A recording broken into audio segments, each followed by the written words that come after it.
أعزائي المشاهدين، السلام عليكم ورحمة الله وبركاته.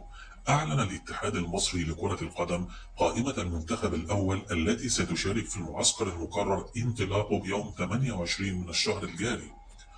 وذكر الاتحاد المصري أن حسام حسن المدير الفني للمنتخب اختار 27 لاعبا استعدادا لمواجهة فريقي كاب فيردي وبيتسوانا المقرر إقامتهما يومي 6 و10 سبتمبر المقبلين في الجولتين الأولى والثانية من التصفيات المؤهلة لنهائيات كأس أفريقيا 2025.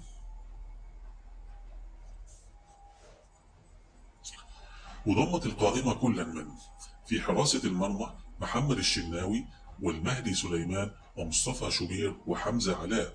وفي الدفاع أحمد حجازي ورامي ربيعة ومحمد عبد المنعم وأحمد رمضان بيكهام وخالد صبحي ومحمد هاني ومحمد حمدي شرف. وفي الوسط محمد شحاتة وأحمد نبيل كوكا ومحمد النني وحمدي فتحي ومروان عطية وإمام عاشور وناصر ماهر. أما في الهجوم أحمد سيد زيزو ومحمود حسن تريزيجيه وعمر مرموش ومحمد صلاح ومصطفى فتحي وإبراهيم عادل ومصطفى محمد ومحمد الشامي وأسامة فيصل.